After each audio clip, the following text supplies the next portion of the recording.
Hey guys, it's the Crypto-Anarchist here, and I'm bringing you guys another video. Today's video is another rant video.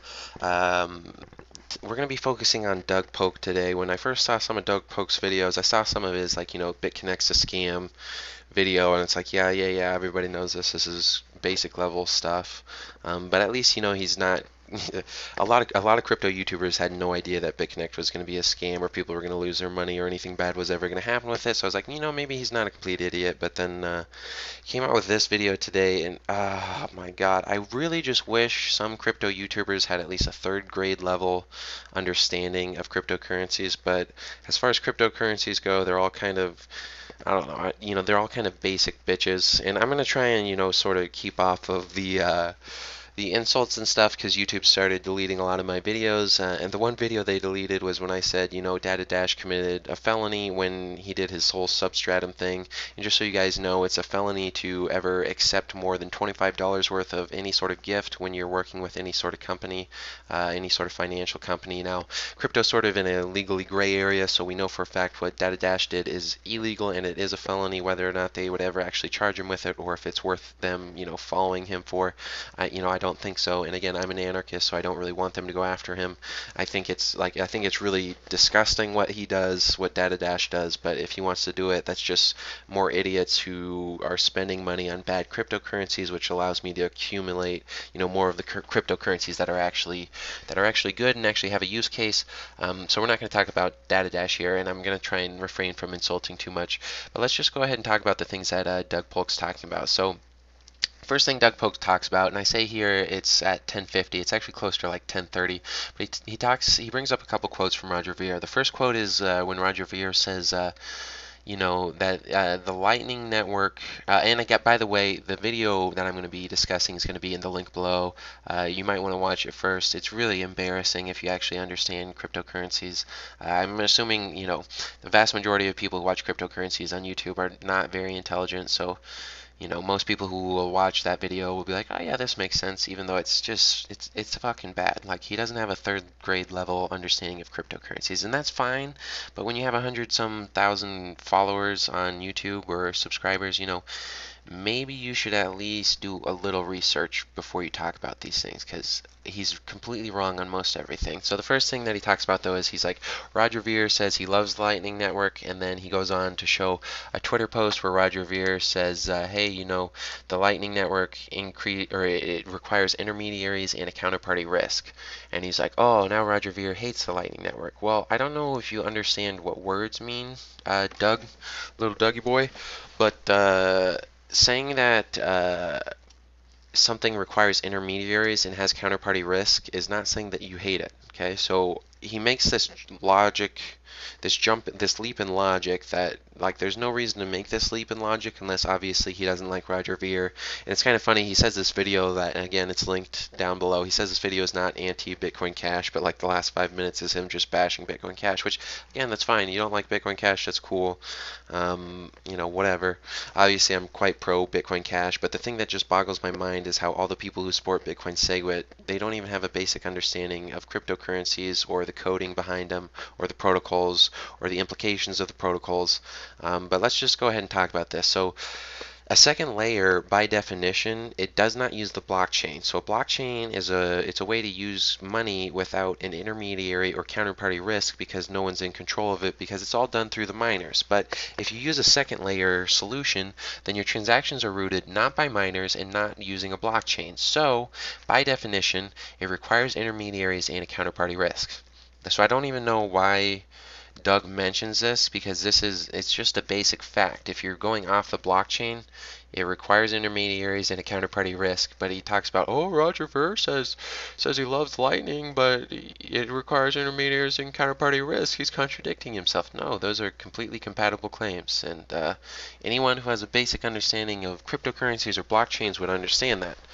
Which, again, it really boggles my mind how it seems almost like it's a requirement in order to get a lot of people to watch your cryptocurrency videos for you to be an idiot on the subject. And I'm not saying, I'm not trying to insult Doug on this, because, a lot of, almost everyone when it comes to cryptocurrencies is an idiot. But maybe if you're going to make a cryptocurrency YouTube video on it, you should try and do a little bit of research, because this statement that Roger made is just a factual statement, and then Doug gets all upset about it, and it doesn't really make any sense. So the next couple things I want to talk about is Doug goes on to say if we had SegWit, this would solve these issues. Well, it doesn't matter whether you have SegWit or not. If you are doing transactions off the blockchain, you still have intermediaries and a counterparty risk when you're doing the second layer. So again, Doug, like, I don't know, like, what he's saying, it, it's like word salad. It's like, on that South Park episode where they say,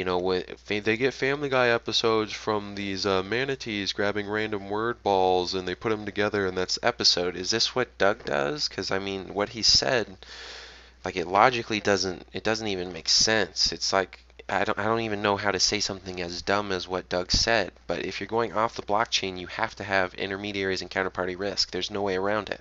That's what it means by definition. So somehow he says, oh, but if you have SegWit, it magically fixes it. No, it doesn't, because you're still off the blockchain. The second thing is, like, SegWit, he brings up a couple things where how, like SegWit's like, it's like bigger blocks, it helps to scale. SegWit doesn't solve scaling. Even if you have the Lightning Network working full tilt, it's going to require about 300 years using 1 megabyte block sizes just to get people on the network and to get it running, because you can only have about 210 million transactions per year. There's about 5 billion people in the world that will use money, and if you're going to have a decentralized Lightning Network like the Blockstream team wants you to, you're going to have about 14 channels open. Otherwise, the chances of you being able to route a transaction, they're not going to be very high. So if you want to have about 99% chance of being able to actually route your transaction, you need about 14 channels open. And 14 channels open at 5 billion people with 210 million transactions per year means 330 years for everybody to get on Bitcoin Lightning with 1 megabyte blocks, and it takes another 330 years to get off Bitcoin Lightning. So I mean, does he understand this? Because this is just basic math. This isn't even third grade math. Because I think in about third grade they try to teach you, things like long division. Well, you don't have to do any long division here, Doug. So can you do the math? Because it's not that hard. The next thing I want to talk about here is he talks about SegWit as if it's somehow, it's completely safe and secure. Well, does he know that under SegWit's version of Lightning, if you have too much network congestion, all your funds in your Lightning channel can get lost and sent to the person who your channel is open with? And the other thing that's really scary about this is that because you're doing this off the blockchain, there's no record of this. So, like, if you lose all your money due to excess congestion on the Bitcoin SegWit network and it gets sent somewhere else, there's no way to prove it. You have nothing. Like, you're just screwed. All your money's gone and you can't do anything. Is that not a security issue for you, Doug? Is it okay for you that, just if too many people try to use the Bitcoin network, then all your funds in the Lightning network can just go to somebody else and get stolen, and there's literally no way you can try and get your funds back? Is that okay for you? And, like, you can't even show people where your funds went, because the way the Lightning Network works is, like, the funds get moved not necessarily according to where your transaction went. So, like, they'll just kind of get sent randomly to some extent. It's not completely randomly, but it's basically randomly, and there's no record of it. So your funds get stolen from you and you have no recourse. So is that okay? I guess it's okay for Doug. I don't know why it would be okay for anyone that you can get all your money stolen in Lightning, and you're just gonna be like, oh, I don't know where my money went, but hey, that's Bitcoin SegWit Lightning. Don't worry, SegWit's got no risks involved. And then at 11:30, he talks about, Roger Ver says that we're years away from getting the Lightning Network out, and obviously, Doug doesn't understand the different levels of Lightning. I've covered these in my videos before, but there's 3 levels of Lightning. Level 1 is not very useful. Level 2 is what Bitcoin Cash has, and it's also what Bitcoin SegWit Lightning nodes are currently doing. Level 3 is the one, it's the holy grail for Bitcoin SegWit and the Blockstream team, and that it actually is to some extent a scaling solution, even though, like I said, you need to have about 1 megabyte or 100 megabyte block sizes in order for, the SegWit version of Lightning to even have a chance at scaling. So, I mean, it's sort of a scaling solution, but it's not a great scaling solution. But the current nodes on the Lightning Network, they're level 2, and what I mean by that is you can't share other people's nodes on the current Lightning Network that exists. And the reason why this is an issue is because without the sharing of nodes and without letting other people clear your transactions for you and sign your transactions for you, there's really not much help scaling. And so he doesn't understand the different levels of scaling the Lightning Network. He doesn't understand that, the Lightning Network that is promised, you don't have to be running a node yourself, and the other nodes can validate your transactions for you. But you can't do that with the current Lightning Network nodes that are out. So it's sort of a bait and switch, because the Lightning Network that is out on Bitcoin SegWit can be done on Bitcoin Cash. And if you're going to sit here, like Doug goes on later on in this video and he spreads another lie, says that you need SegWit for the Lightning Network, and then that's not true. You need SegWit for the level 3 Lightning Network, and the level 3 Lightning Network is only really useful if you have full blocks. But he says that you need SegWit for the Lightning Network, even though you don't, and the Lightning Network that is currently out on Bitcoin SegWit itself, you don't actually need SegWit for. So. And I know somebody's going to put in a comment below, oh, there's sort of transaction malleability problems, and that's sort of true, but the level 2 Lightning Network is designed to be run by operators running the nodes, so even if you had a malleability issue, where the funds are going, so you would have known who was stealing from you, and there's legal recourse, and it's not going to be that hard to get your funds back. I'm not saying that's like a perfect system, but I'm just saying, the level 2 Lightning Network, it already exists on Bitcoin Cash. He says you need SegWit for it, or he says you need, like, the Lightning Network out on Bitcoin SegWit is, it's something crazy cool, and it's what was promised. No, it's not. It's not. It's a bit of a bait and switch. It's a bit of a marketing play, and I'm not saying it's a bad thing. Who cares if Bitcoin SegWit and the Blockstream team wants to do a marketing play with it? That's fine. I'm just telling you guys, Doug Polk doesn't even have a third grade understanding of cryptocurrencies. So let's talk about SegWit a little bit more in detail. So if we go to 12 minutes into this video, and again, I know if you guys are watching this video alongside it, I'm talking a lot about what Doug says here, but that's just because, I've never seen somebody make so many mistakes as Doug does here. And again, that's fine. I understand cryptocurrencies for most people, it's sort of complicated, but the mistakes he's making, it's if you would have researched this at all, Doug, then you would have figured this out, but obviously you don't. You spend most of your time on Reddit, and we'll talk about that later on, but he doesn't even really fully watch the interviews he's talking about. But at 12 minutes, Roger Ver says in this interview that Doug Polk has up on this video, Roger Ver says the issue solved by SegWit need fixed, and the main issue there is transaction malleability. And it's sort of, to some extent, a scaling solution. It's really not, because it still increases block sizes. It just doesn't increase them for your normal nodes. It increases them for the miners. So it's a really shady way of saying that, oh, hey, we're scaling it, even though they increase the blocks to 4 megabytes, and you only get 1.7 megabytes worth of extra space. So it's really stupid the way they did it. But anyways, the first thing that Roger Ver says is the issue solved by SegWit need fixed. And then Doug later on brings up a Twitter post from Roger Ver that says that according to Satoshi's white paper, SegWit transactions are not actual Bitcoin transactions. So I don't know if Doug doesn't understand the basic meaning of words here. And again, you guys, I bring this up because the community needs to understand this. And if there's some YouTube moderator trying to ban this, I'm being as sane and as non-insulting as possible, because Doug's literally lying here, or he's not lying, he doesn't understand basic words, but then all his followers get all this crappy information. But there's a difference between saying that the issues solved by SegWit need fixed, and then saying that you like SegWit itself. Okay, I don't know how Doug doesn't have a basic understanding of words, but he doesn't, as a fully grown man. And then if you actually read the white paper, I don't know if Doug's ever done this. I don't know if reading's his strong suit. Again, like I said, I don't think he has basic reading comprehension. I don't think he has third grade reading comprehension. And again, that's fine. If you don't have third grade reading comprehension, not everybody does. But if you do, you shouldn't be trying to pretend like you do, especially on a category of assets that's so volatile where you can lose all your followers, a shitload of money.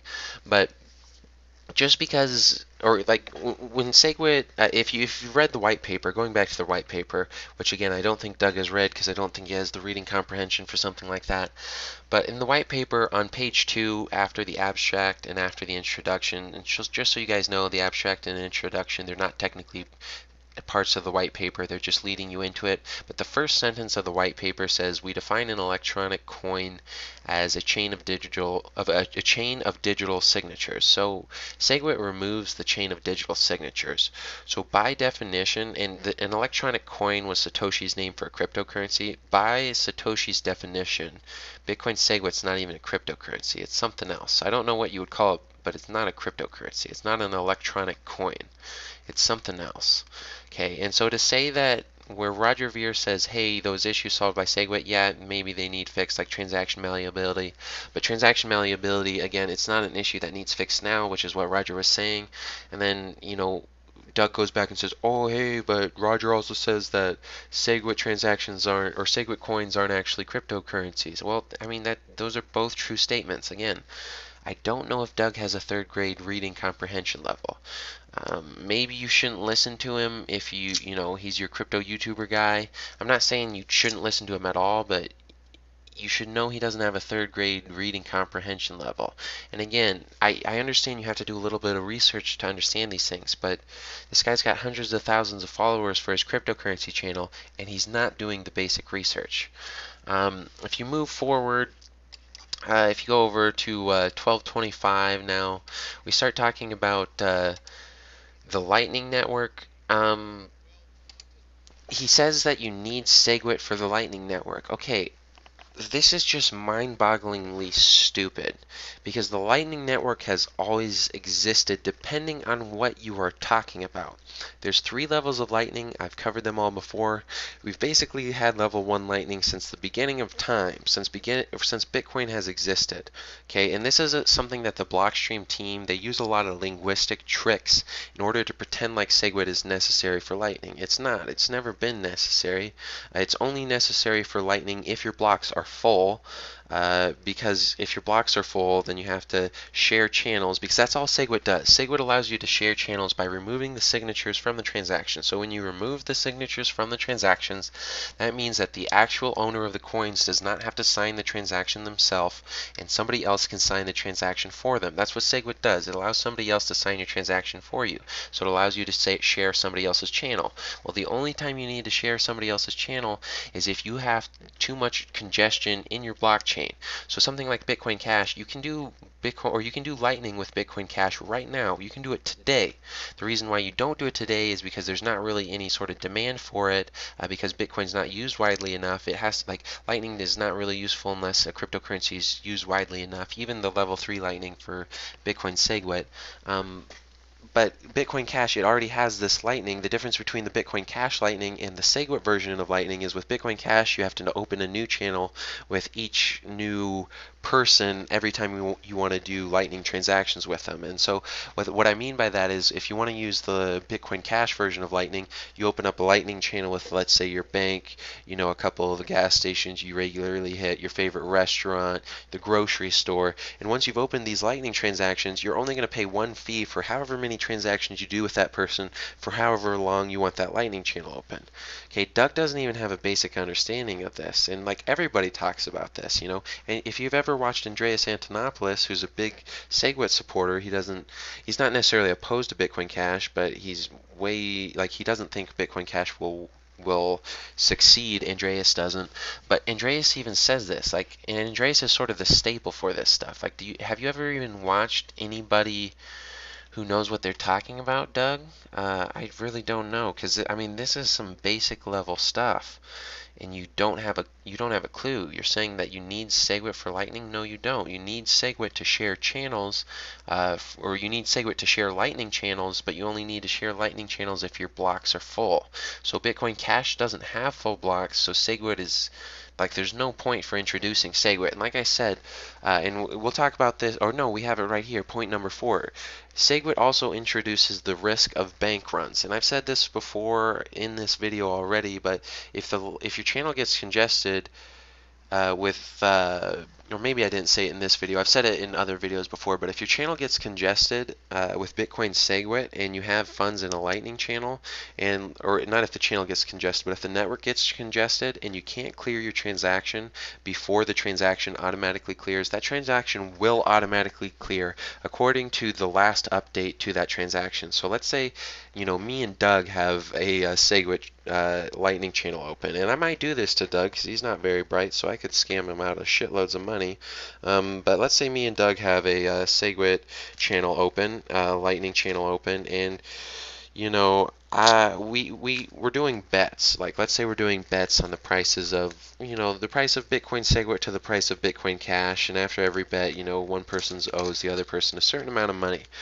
Well, what happens if the Lightning channel, or if the Bitcoin network starts to get congested? Well, there's a good chance that Doug won't be able to clear his channel. Now, if he can't clear his channel, then he's going to end up paying me more money than he should. Let's say I got the last bet right on this, and so he owes me $100, he pays me $100, and I see that there's a lot of congestion on the network, and his channel's about to clear, and so I make this crazy, stupid bet, and I say, I'll bet you $1 billion, not $1 billion, I don't have $1 billion. Let's say I bet him $1,000 that, the price of Ethereum is going to hit $1 in a day, and he takes that bet. And we're doing it over a Lightning channel, and we do it, let's say we do it through some sort of smart contracts thing, so like it's going to be done completely automatically. Well, even if he wins that bet, if the network is congested and he can't update his channel, then that channel is going to automatically clear, and he's going to pay me the $100. Even though I'm supposed to owe him $1,000, it doesn't matter. And once that channel clears, like, there's nothing he can do. Bitcoin is a permissionless network, so it doesn't matter that I would owe him $1,000. He can't get it. Is that fine for him? Is it okay that like your channels can clear even though like you're trying to update your transaction data but you can't? Like, is that okay for him? I guess, I don't know. And the thing that's real crazy about it, this should really terrify people who are supportive of Bitcoin SegWit, because there's nothing, I mean it, there's literally nothing stopping me from running my own Lightning node. And if you're running your own Lightning node, let's say I run a Lightning node and I open a bunch of channels, that way I can make money off the Lightning node. So let's say I open a bunch of channels, make the money back so that I've actually made a profit on it. One thing that I can do is I can purposefully flood the entire network and clear a bunch of channels all at once in order to make it so that other people's channels clear automatically and they don't receive the right amount of Bitcoin back. So this creates a huge incentive for people who don't want Bitcoin SegWit to succeed to maliciously attack the network. And there's nothing that can be done to stop it because it's a permissionless network. So is that okay for you, Doug? Is it okay for you that people like me who don't like Bitcoin SegWit can just turn on Lightning nodes and then purposefully congest the network and cause people to lose their money? Is that okay? I guess it is okay for him, but I think it's okay for him because he's just too stupid to understand that it's possible.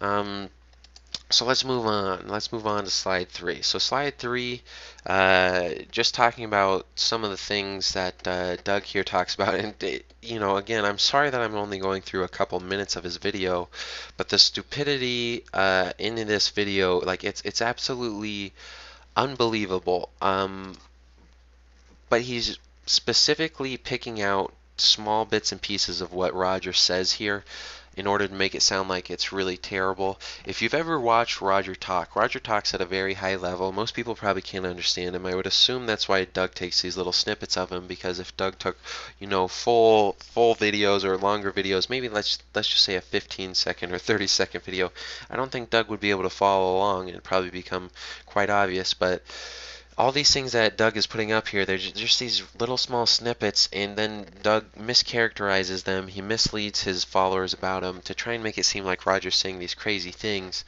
but he's really not. So I would recommend you watch the full debate there, because if you watch full debates with Roger, he has a lot of good points, but I'm not going to really labor on that point why Doug's only reading Reddit posts and he's only pulling out small snippets. And again, I think he's doing this because he doesn't really understand what he's talking about.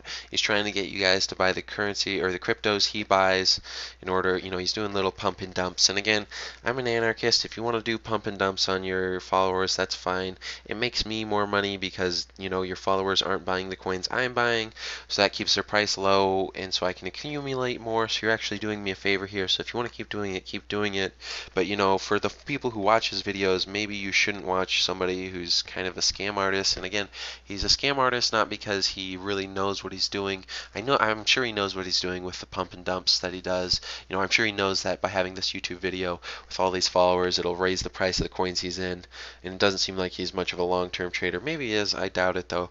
But I really just want to get this out there for the subscribers, and I especially want to get out the fact that he obviously has no idea what he's talking about. But when he's talking about like why people don't like SegWit, he doesn't understand the basics of it, and he basically characterizes Roger here as like, oh, he's a little pissy little kid. And it's like, okay, maybe you could say that. To some extent, Roger does get a little bit emotional in these videos or in these interviews, but you gotta understand, Roger is like a titan in this. Without Roger Ver, there almost wouldn't be a Bitcoin, because Satoshi was the man who made Bitcoin, but Roger was the man who got people involved in it. Okay, so if you like Bitcoin, SegWit, you wouldn't you wouldn't be here if it wasn't for Roger. So it's really kind of stupid, the hate that he receives for it, and you can understand why he's emotional, because he's so attached to this, because he's literally the first guy to start investing in cryptocurrency startups. Like, he's the first guy, he's number one. So Satoshi created the coin, he's number one in terms of creating it, and then Roger Ver, in terms of investing in it, he's number one. So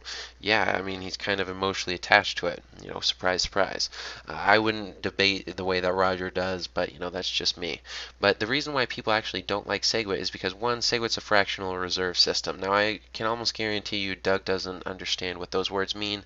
So a fractional reserve system is when you have, it's usually used to describe things in banking. So a fractionally reserved bank doesn't actually keep as much money in its vaults as its customers thinks it has. So like your average bank, generally speaking, the fractional reserve ratio is like 1/10. So your average bank can hold in vaults only 10% of the money that its customers have on their accounts. So this is highly fraudulent, because it means that you're allowing the bank to pretend like it has 10 times more money than it actually has. So the reason why SegWit's a fractional reserve system for blockchains is because with a blockchain, the blockchain is what backs a cryptocurrency. Bitcoin itself, it's useless without a blockchain. It's not actually it's a token without a blockchain, and by token I don't mean crypto token. I mean it's like a token, like a useless token.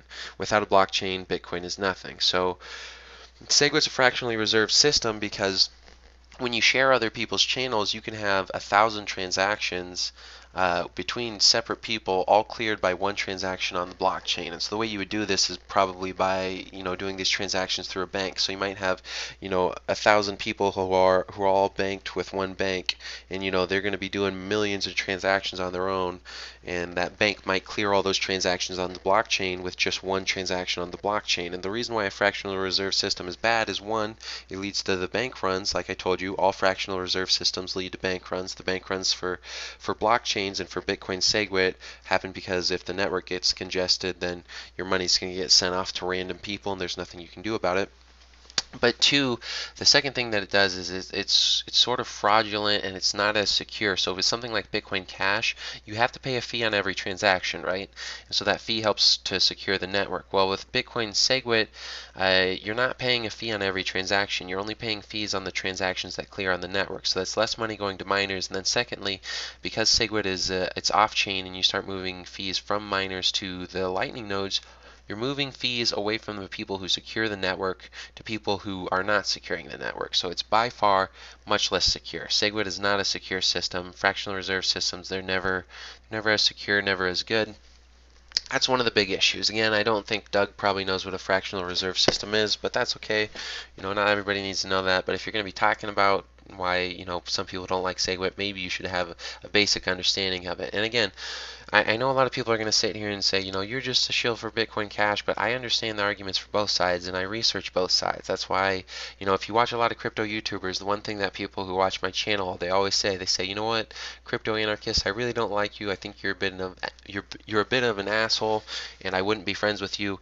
But you're probably got the best information on YouTube, and you know, that's probably a fact. But let's go ahead and talk about these other things that SegWit does that are absolutely terrible. Another thing that SegWit does is it removes signatures from the blockchain. So after the block is finished, like once you find a new block, the signatures get removed altogether. So only the miners have to worry about the signatures. Well, the miners, like, it takes time for them to actually read the signatures, and the whole purpose for reading the signatures is to make sure that the system is not fraudulent. Well, with SegWit, the miner can get the block reward without checking the signature. So why would a miner check a signature if they don't have to? So it incentivizes miners not to check signatures, which incentivizes fraud within the system. So I don't know why that would be good either. Again, we already talked about the bank runs, and that's tied in with the fractional reserve system. The other thing that we haven't really talked about is the censoring of users. So like I said before, when I was talking about the math, how Bitcoin SegWit does not scale the Lightning Network. The reason why Bitcoin SegWit does not or it doesn't scale the Lightning Network unless you have, you know, about 100 megabyte blocks and you need about 14 channels open. And the reason why you need 14 channels open is because in a randomly connected network, if you only have one channel open, there's only, I think it's a 63% chance of your transaction getting rooted. So obviously if Lightning only works 63% of the time, it's really not going to help the scaling issue. You need it to work almost 100% of the time. But even if you have every user opening 14 channels, for a lot of your transactions, there's only going to be one Lightning node that will even be capable of rooting your transaction. So what happens if that Lightning node tells you no for rooting your transaction? The answer is that your transaction does not get rooted.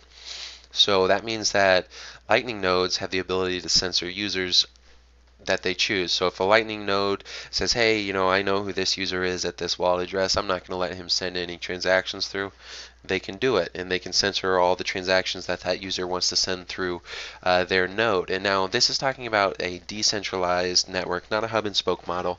So the other model, the hub and spoke model, that's where you have massive Lightning hubs, and this is what Blockstream says is it's never going to happen, never going to happen. Well, Lightning doesn't work without a hub and spoke model. It literally, it cannot work without a hub and spoke model. I mean, it can, but it doesn't really. So if they go to a hub and spoke model, then this puts corporations as basically the only people who root transactions within Bitcoin. And so if these corporations collude together, then these corporations can censor all the users. And corporations already are, you know, they're censoring a lot of people. If you look at, and again, I don't agree with the alt-right on you know, most things. I think the alt-right's not all that intelligent, and I don't think the alt-right has the balls to actually do anything that they're trying to do. But the alt-right is getting censored off of basically every platform. And as an anarchist, as a crypto-anarchist, as an anarcho-capitalist, as an agorist, as a cypherpunk, I am opposed to all forms of censorship. So these big corporations that would run these hub and spoke Lightning master node or super nodes as they're called, they would most certainly censor off these people from the alt-right. So, you know, is it okay that people are going to be easily censored? And it doesn't even have to be people on the alt-right. It could be, you know, maybe all these nodes are run by people on the alt-right and they want to censor off, you know, all blacks from using Bitcoin. They can do it and no one can stop them. It's the nodes who decide who uses and who doesn't use Lightning. So is this, like, why like this? I don't think this is okay to Doug Polk. I just don't think he understands it. I don't think he understands it at a basic level. So why are you talking about these things like SegWit and pretending like, you know, there's nothing, like the only reason why you wouldn't like SegWit is if you're a whiny child, when all these four things are kind of, you know, they're absolutely opposed to what Bitcoin was created for. And if we go even a little further on, you know, just to go to what Doug was wrapping up his video with, Doug says here that, you know, Roger Ver is a hypocrite, or no, he doesn't say Roger Ver is a hypocrite. He says Roger Ver misleads, misdirects, and downright lies. Well, as we've been talking about this, we only went through like 3 minutes of this video of Doug, but it took 30 minutes to talk about all the lies, misdirections, and misleading that he did. And again, I don't think he's doing this purposely. I think he's just not very intelligent. And again, I'm not trying to say everyone has to be intelligent. I'm just saying if you want to talk about cryptocurrencies and make a channel dedicated to cryptocurrencies, you should at least have a third grade understanding of them, you know? just a third grade understanding. I'm not asking you to be Andreas Antonopoulos. I'm just saying have a third grade understanding. Um, and we already talked about all these things that Doug misled, lied about. SegWit. He said, "Oh, you need SegWit for Lightning. Oh, it solves the problems of second layer solutions, having counterparty risk. Oh, SegWit's going to scale." And none of those are true. None of those are true. He says Lightning, at least the third layer, or when he's talking about Lightning, he's talking about Lightning as level 3 Lightning. He says that's already out. It's not out. He says you need SegWit for Lightning. You don't. Bitcoin Cash already can do Lightning. It's really dumb. He says the video is not against Bitcoin Cash, but like the last 5 minutes of this video is him just doing a tirade against Bitcoin Cash. He doesn't understand that SegWit's incompatible with Satoshi Nakamoto's Bitcoin. Like he talks about the Reddit page for Bitcoin Cash, one of them. There's multiple Reddit pages for Bitcoin Cash in case you didn't notice. But he says, why is it called RBTC? Well, the reason is because if you read the white paper, Bitcoin SegWit, like it's not even compatible. You don't even have to read the white paper. You cannot do like Bitcoin SegWit. Once you implement SegWit, there's no going back, and it makes your cryptocurrency incompatible with non-SegWit versions of cryptocurrencies. So now that Bitcoin SegWit has, or now that what Doug Polk would call the real Bitcoin has SegWit, it's not even compatible with its past self. Okay, so that's why the Bitcoin Cash people have a Reddit page called RBTC, because Bitcoin Cash is the only version of Bitcoin that is compatible with the original version of Bitcoin. So you would think that, if you're going to create an incompatible version of Bitcoin, you wouldn't still call it Bitcoin. And so this sort of boggles my mind with SegWit as a whole. When people are like, oh, Bitcoin Cash is something new. No, it's not. Bitcoin Cash is what Bitcoin was always meant to be, and it's compatible with Bitcoin since the beginning, and Bitcoin SegWit is not compatible with Bitcoin anymore. So if Bitcoin SegWit is not compatible with Bitcoin anymore, why are you still calling it Bitcoin? And one way I like to think about this is it's like what Bitcoin or what SegWit did to Bitcoin and what Blockstream did to Bitcoin. It's like if you had a kid and you cut off your kid's head, right? So you cut off your kid's head, and then you cut off the head of a chimpanzee. You sew the chimpanzee's head onto your kid's head, and you do some, Dr. Frankenstein stuff, and you bring it back to life. And now you've got this thing, which it's got your kid's body, and it's got a chimpanzee's head on it, and it's technically living, and you're calling it your kid, and you bring it around to all your friends, and you act like it's your kid, and you act like it's still the same thing.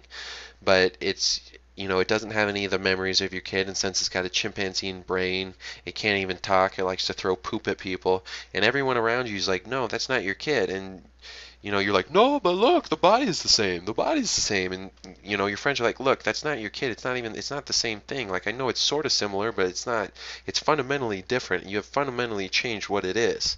It's not the same thing. That's not your kid. You can't call it your kid. That's what the Bitcoin Cash people see Bitcoin SegWit as having done. We see the Bitcoin SegWit people as having cut off its head and replaced it with something new and pretending like it's something that's the same. It's not. It's not even compatible with what it was. Okay, it's not compatible. They don't fit together. Okay, so if you wouldn't call, like, if you cut off your kid's head and replace your kid's head with a chimpanzee's head, and you have a problem calling that still your kid, then obviously you would have a problem calling Bitcoin SegWit Bitcoin. That's the Bitcoin Cash argument. But anyways, that's the end of this video. I hope you guys really don't listen to Doug Polk as though he's intelligent, because he's not. He doesn't have a basic understanding of the stuff. And I'm not saying everyone has to have a basic understanding of stuff. I just wish, I really wish, at least, a couple people who supported SegWit had a basic understanding of this. Because the only person who really has a basic understanding of this stuff that supports SegWit is Andreas Antonopoulos, and I love that guy. He's great. I disagree with him on his thoughts on Bitcoin Cash, but at least he has a basic understanding of this. Final thing, though, is I want to just put a straight-up challenge out there to debate anybody. I'll debate anybody on any sort of subject, but if, I would love to debate Doug Polk on this. I would put him in the dirt. It would really be embarrassing for him, though. I would love to debate him on anything related to Bitcoin, Bitcoin Cash, SegWit, the Lightning Network, because he's obviously not he doesn't understand much on it. And we don't even have to debate, Doug. I can just, come on your channel and I can educate your viewers, and we can just talk about it in a basic, basic third grade level, okay? Something that you'd be able to understand. And I know sometimes I come across across as a bit of an asshole, but the whole purpose of this cryptocurrency channel is just to educate people, and I don't give a shit if you watch my channel to get this education. You can watch other people's channel. Like, you know, Doug, if you want to learn some stuff, you can watch my channel and then tell all your viewers what you've learned from my channel. I'm just in here to educate people. But obviously I don't get all that many views, and it really boggles my mind why, you know, people like Doug who don't have a basic understanding of this stuff get so many views. And it's really simple for you guys to just research this. But again, Doug, if you want to have me on your channel to educate your viewers or just educate yourself, or if you want to debate me on literally any issue that you want to choose, you know, I'm available, and I do it. Just make sure, like, if you want to get aggressive in your debate style, that you actually do your homework, because you obviously didn't do your homework for this video, and it was really quite terrible. But hey, that puts you in the likes of all the other top cryptocurrency YouTubers, so you're in good company. You know, you're gonna hit the stars in terms of your subscriber count. I can guarantee it, and the reason I guarantee it again is because you have no idea what you're talking about. That seems to be a requirement in order to get a lot of subscribers on YouTube's cryptocurrency area. But anyways, I hope you guys enjoyed this video. I know it was a little bit long. It's really hard to see, you know, this level of stupidity just being spouted out, and it's always from the SegWit supporters. You know, again, I really can't stand SegWit now just because of the community that's behind it and how stupid they are and how juvenile they are, and that's okay, you know, but it doesn't make me want to be involved with the community at all. You know, the Bitcoin SegWit's not as bad of a coin as I make it out to be, but the community definitely is, and you know, Doug Polk is just kind of an example of that. So I really hope you guys don't look into what he's saying too much, but anyways, there'll be more videos coming out from this channel soon.